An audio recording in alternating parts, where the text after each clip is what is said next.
तो दोस्तों आज हम लोग जानेंगे अम्फान तूफान क्या है, ये कहां से आया, इससे निपटने के लिए हम कितने तैयार हैं। अब हम बंगाल की खाड़ी से उठे चक्रवात तूफान अम्फान का विस्तार रूप से जानकारी आपको बताएंगे, जो अब सुपर साइक्लोन यानी बहुत बड़े तूफान में बदल चुका है। तो दोस्तों आप लोग भी हो जाइए सतर्क। मौसम वैज्ञानिकों ने कहा है कि अम्फान तूफान 20 मई को बेहद भीषण चक्रवात तूफान के रूप में पश्चिम बंगाल से दीघा और बांग्लादेश के हटिया द्वीप के बीच तटों में गुजरेगा और इस दौरान हवाओं की गति 115 से 165 किलोमीटर प्रति घंटा बनी रहेगी, जो बीच बीच में 200 मीटर प्रति घंटा से अधिक की रफ्तार पकड़ सकती है। मौसम विभाग की तरफ से जानकारी दी गई है कि ये तूफान पश्चिम बंगाल के तटीय इलाकों में बड़े पैमाने पर तबाही मचाएगा। तूफान पश्चिम बंगाल के कोलकाता, पूर्वी मिदनापुर, हावड़ा, हुगली जिले से होकर गुजरेगा, जहां पर कच्चे घर, पुराने पक्के घर, रेल की पटरियां, सड़कें, बगीचे, नारियल के पेड़, बड़े जहाज और बिजली के खंभों को भारी नुकसान पहुंचा सकता है। समुद्री तूफान के पश्चिम बंगाल पहुंचने से पहले मंगलवार को कई जिले में भारी बारिश शुरू हो चुकी है। मौसम विभाग ने पश्चिम बंगाल के लिए ऑरेंज अलर्ट जारी किया है, जिसको देखते हुए पश्चिम बंगाल के तटीय इलाकों में नेशनल डिजास्टर रिलीफ फोर्स यानी NDRF की 19 कंपनियां तैनात हैं, जबकि 2 स्टैंड बाई पर हैं। इसके अलावा राज्य आपदा बल की भी कई कंपनियां समुद्र के तट पर तैनात किया गया है। पश्चिम बंगाल में करीब 3 लाख लोगों को सुरक्षित जगह पर पहुंचाया जा चुका है। राज्य सरकार ने निर्देश जारी किया है कि कोरोना वायरस संकट के बीच इस चक्रवात से बचने के लिए लोगों को एक जगह से दूसरे जगह ले जाते समय सोशल डिस्टेंसिंग के नियमों का खास तौर पर ध्यान रखा जाए। जी न्यूज की टीमें इस वक्त पश्चिम बंगाल में उस जगह पर पहुंच चुकी है जहां अम्फान तूफान कल पहुंचेगा, जिससे निपटने के लिए ग्राउंड जीरो पर क्या तैयारी की गई है, ये रिपोर्ट देखिएगा। मौसम वैज्ञानिकों के मुताबिक 21 वर्ष के बाद कोई सुपर साइक्लोन भारत के तटीय इलाकों से टकराने वाला है। इससे पहले सन 1999 में कोई सुपर साइक्लोन उड़ीसा के तट से टकराया था, जिसमें 10,000 लोगों की जान चली गई थी। और अब तक एक बार फिर ऐसी श्रेणी का चक्रवात तूफान पश्चिम बंगाल के समुद्र तट से टकराने आ रहा है। वैसे आपको बता दें, इस चक्रवाती तूफान को अम्फान नाम थाईलैंड ने दिया है। तो अगर आप ये सोच रहे हैं कि तूफानों का नामकरण कैसे और क्यों किया जाता है, तो ये भी हम आपको बताते हैं। दरअसल समुद्री तूफानों को नाम देने की शुरुआत सबसे पहले अटलांटिक सागर के आसपास के देशों ने वर्ष 1953 में शुरू की थी, लेकिन बाद में सिस्टम बनाया गया कि तूफान जिस क्षेत्र में आ रहा है उसके आसपास के देश ही उसे नाम देते हैं। भारत की पहल पर वर्ष 2004 में 8 देशों में अरब सागर और बंगाल की खाड़ी में आने वाले समुद्री तूफानों के नाम रखने का सिलसिला शुरू किया था।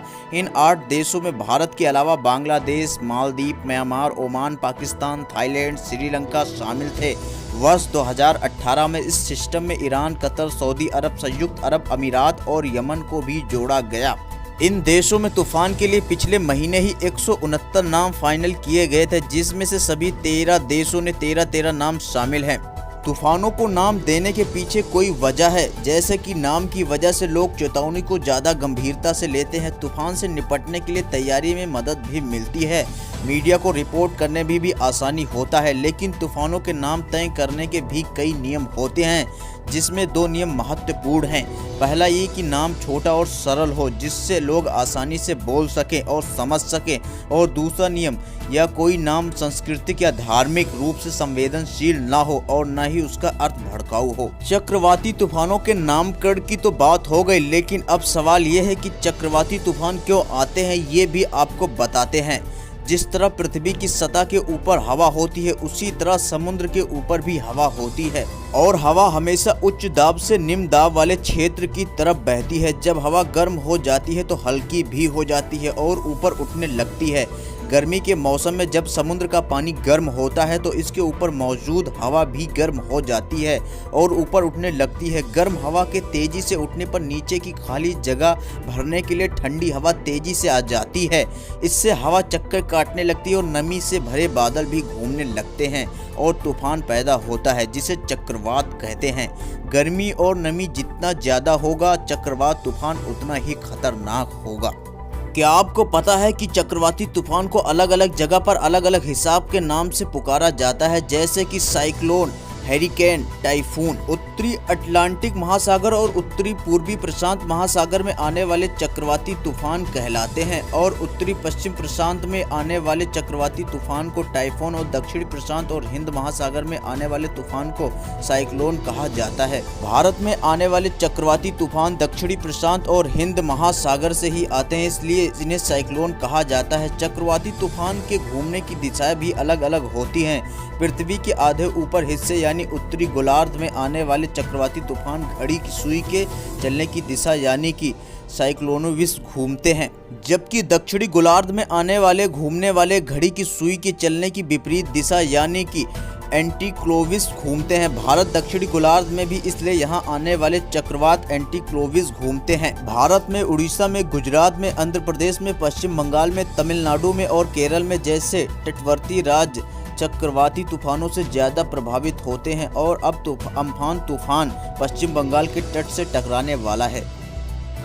दोस्तों, अगर आपको हमारा ये वीडियो पसंद आया हो तो हमारे वीडियो को लाइक और शेयर करें। कमेंट करके बताइए आपको ये वीडियो कैसा लगा। अगर आप YouTube पर देख रहे हैं तो चैनल को सब्सक्राइब करें। अगर आप Facebook पर देख रहे हैं तो पेज को फॉलो करें।